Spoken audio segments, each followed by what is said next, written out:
Bricks এই নামটা এখন বিশ্ব রাজনীতির একেবারে কেন্দ্রবিন্দুতে। একটা সময় ছিল যখন এটা শুধু একটা অর্থনৈতিক থিওরি ছিল, তাই না? কিন্তু এখন প্রশ্ন উঠছে, এই জোট কি একটা নতুন বিশ্ব ব্যবস্থা তৈরি করতে চলেছে? চলুন আজ এই ব্যাপারটারই গভীরে গিয়ে উত্তর খোঁজার চেষ্টা করা যাক। আর এটাই কিন্তু আজকের আলোচনার মূল প্রশ্ন। যে পশ্চিমাকেন্দ্রিক বিশ্বব্যবস্থা আমরা এতদিন ধরে দেখে আসছি, ব্রিক্সের এই উত্থান কি সেটাকে একেবারে নাড়িয়ে দিচ্ছে? ক্ষমতার ভারসাম্য কি তাহলে সত্যিই বদলে যাচ্ছে? শুরু করা যাক কিছু সংখ্যা দিয়ে, যা শুনলে অবাক হতে হয়। এই যে নতুন ব্রিক্স জোট, এটা একাই বিশ্বের মোট জনসংখ্যার প্রায় ৪৫% প্রতিনিধিত্ব করে। ভাবা যায় ব্যাপারটা? আর শুধু জনসংখ্যাই নয়, অর্থনীতির দিক থেকেও এদের পাল্লা কিন্তু বেশ ভারী। পারচেজিং পাওয়ার প্যারিটি বা পিপিপির হিসেবে যদি দেখি, তাহলে এই জোট এখন বিশ্ব জিডিপির প্রায় ৩৫% নিয়ন্ত্রণ করছে। এখানেই শেষ না, এনার্জি বা জ্বালানির কথা ভাবুন। বিশ্বের মোট তেল উৎপাদনের প্রায় ৪৫% এখন এই ব্রিক্স দেশগুলোর হাতে। তো এই সংখ্যাগুলোই কিন্তু একটা স্পষ্ট ইঙ্গিত দিচ্ছে, তাই না, যে ক্ষমতার কেন্দ্রটা আসলে কোন দিকে সরছে। তো এই ব্রিক্স জিনিসটা আসলে কি? কিভাবে একটা নিছক অর্থনৈতিক ধারণা থেকে আজকের এই শক্তিশালী রাজনৈতিক জোট তৈরি হলো? চলুন এর ইতিহাসটা একটু দেখে নেওয়া যাক। দেখুন, এর শুরুটা কিন্তু বেশ মজার। ২০০১ সালে গোল্ডম্যান স্যাক্স শুধু কয়েকটি উদীয়মান অর্থনীতির কথা বলতে গিয়ে ব্রিক্স শব্দটা ব্যবহার করে।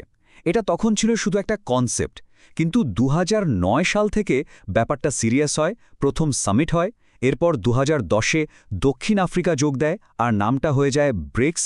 আর এখন ২০২৪-এর এই বিশাল সম্প্রসারণ তো একে অন্য মাত্রায় নিয়ে গেছে। সামনে ২০২৫-এ ইন্দোনেশিয়াও যোগ দিচ্ছে, মানে এর শক্তি আরও বাড়বে। তাহলে কারা আছে এই জোটে? এই হলো সেই ১০টি দেশ যারা বিশ্ব ব্যবস্থার নতুন চালক হওয়ার স্বপ্ন দেখছে। মূল ৫ সদস্য তো ছিলই: ব্রাজিল, রাশিয়া, ভারত, চীন আর দক্ষিণ আফ্রিকা। তাদের সাথে এখন নতুন করে যোগ দিয়েছে মিশর, ইথিওপিয়া, ইরান এবং সংযুক্ত আরব আমিরাত। আর হ্যাঁ, আগামী বছর ইন্দোনেশিয়াও আসছে। আচ্ছা, এবার আসা যাক সবচেয়ে জরুরি প্রশ্নে। ব্রিক্স আসলে চায়টা কি? এদের মূল উদ্দেশ্য কি? সোজা কথায়, এরা এখনকার যে প্রচলিত বিশ্ব ব্যবস্থা, সেটাকে চ্যালেঞ্জ করতে চায়। লক্ষ্য হলো একটা মাল্টিপোলার বা বহুমেরু কেন্দ্রিক বিশ্ব তৈরি করা।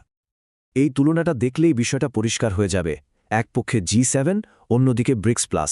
জনসংখ্যা দেখুন, G7-এর হাতে বিশ্বের মাত্র ৯%, আর ব্রিক্সের কাছে প্রায় ৪৫%। জিডিপির হিসাবেও, পিপিপিতে, ব্রিক্স কিন্তু এখন G7-কে পেছনে ফেলে দিয়েছে। ক্ষমতার এই পালাবদলটা শুধু কথায় না, পরিসংখ্যানেও একেবারে স্পষ্ট। এদের স্ট্র্যাটেজিগুলো কিন্তু খুব পরিষ্কার। ১. পশ্চিমা দেশগুলোর যে অর্থনৈতিক আধিপত্য, সেটাকে চ্যালেঞ্জ করা। ২. গ্লোবাল সাউথ, উন্নয়নশীল দেশগুলোর হয়ে কথা বলা। ৩. ডলারের ওপর নির্ভরতা কমিয়ে নিজেদের মুদ্রায় ব্যবসা বাণিজ্য বাড়ানো। আর ৪ নম্বর এবং খুব গুরুত্বপূর্ণ, বিশ্বব্যাংক বা IMF-এর মতো প্রতিষ্ঠানগুলোর একটা বিকল্প তৈরি করা। এই গ্লোবাল সাউথের বিষয়টা একটু বোঝা দরকার। ব্রিক্স আসলে নিজেদেরকে উন্নয়নশীল দেশগুলোর একটা প্ল্যাটফর্ম হিসেবে তুলে ধরতে চাইছে। অনেক দেশেরই অভিযোগ আছে যে এখনকার যে বিশ্ব প্রতিষ্ঠানগুলো আছে, সেখানে তাদের কথা ঠিকমতো শোনা হয় না। তো ব্রিক্স তাদের জন্য একটা নতুন শক্তিশালী দর কষাকষির জায়গা হয়ে উঠছে। ব্রিক্সের যতগুলো লক্ষ্য আছে, তার মধ্যে বোধহয় সবচেয়ে বড় আর সবচেয়ে বিতর্কিত হল একটাই: মার্কিন ডলারের রাজত্বকে চ্যালেঞ্জ করা। বিশ্বজুড়ে ডলারের ওপর যে নির্ভরতা, সেটা কমানোর এই চেষ্টাটাকেই বলা হয় ডি-ডলারাইজেশন। ব্যাপারটা খুব সহজ। ডি-ডলারাইজেশন মানে হল আন্তর্জাতিক ব্যবসা বাণিজ্যে ডলারের যে একচেটিয়া দাপট, সেটাকে শেষ করার চেষ্টা করা। ব্রিক্স দেশগুলো ঠিক এইটাই করতে চাইছে। তাদের যুক্তি হল, এর ফলে আমেরিকা আর ডলারকে একটা ভূ-রাজনৈতিক অস্ত্র হিসাবে যখন তখন ব্যবহার করতে পারবে না। আর এই কাজটা করার জন্য তারা কিন্তু বেশ কিছু বড় পদক্ষেপের কথা ভাবছে। যেমন, পশ্চিমা নিয়ন্ত্রণের বাইরে একটা নতুন অর্থনৈতিক সিস্টেম তৈরি করা। বিশ্বজুড়ে ব্যাংক লেনদেনের জন্য যে সুইফট সিস্টেম আছে, তার একটা বিকল্প হিসেবে ব্রিক্স পে আনার কথা চলছে। আর অবশ্যই নিজেদের মধ্যে ব্যবসা বাণিজ্যের জন্য নিজেদের মুদ্রা ব্যবহার করা। কিন্তু কাজটা কি এত সোজা? একদমই না। আমেরিকার সাবেক প্রেসিডেন্ট ডোনাল্ড ট্রাম্পের এই কথাটা শুনলেই বোঝা যায় বিষয়টা কতটা সংবেদনশীল। তিনি পরিষ্কার বলেছেন, ব্রিক্স যদি ডলারের বিরুদ্ধে কোনো মুদ্রা আনে, তাহলে তাদের ওপর ১০০% শুল্ক বসানো হবে। প্রতিরোধ যে আসবে তা নিয়ে কোনো সন্দেহ নেই।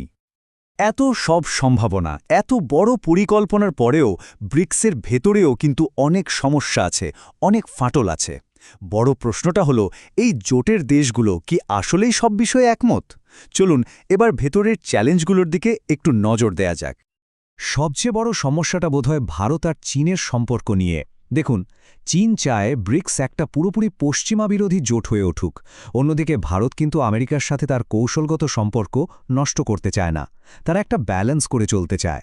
এমনকি জোটের সদস্য বাড়ানোর ব্যাপারেও এই দুই দেশের মধ্যে বড় মতপার্থক্য ছিল।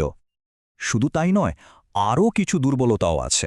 এ দেশগুলোর রাজনৈতিক মতাদর্শ একে অপরের থেকে একেবারে আলাদা। কোথাও গণতন্ত্র তো কোথাও একনায়কতন্ত্র। সবার পররাষ্ট্রনীতির লক্ষ্যেও এক নয়। বিশেষ করে ভারত বা ব্রাজিলের মতো দেশগুলো পশ্চিমা বিশ্ব থেকে পুরোপুরি সরে আসতে রাজি নয়। আর এত ভিন্নতার কারণে কোনো বড় সিদ্ধান্তে সবার একমত হওয়াটা বেশ কঠিন হয়ে পড়তে পারে। তাহলে শেষ পর্যন্ত ছবিটা কি দাঁড়াচ্ছে? একদিকে ব্রিক্সের বিশাল সম্ভাবনা, পৃথিবীকে বদলে দেওয়ার ক্ষমতা, আর অন্যদিকে এর ভেতরেরই নানারকম সমস্যা আর বিভেদ। সব মিলিয়ে এই জোটের ভবিষ্যৎ কিন্তু একটা বড় প্রশ্নচিহ্নের সামনে দাঁড়িয়ে আছে। আর তাই শেষ প্রশ্নটা এটাই, ব্রিক্স কি নিজেদের ভেতরের এই সব সমস্যা মিটিয়ে সত্যিই বিশ্ব ব্যবস্থাকে একটা নতুন রূপ দিতে পারবে, নাকি এই সব পরিকল্পনা শুধুই একটা বড় স্বপ্ন হয়েই থেকে যাবে? উত্তরটা সময় বলে দেবে।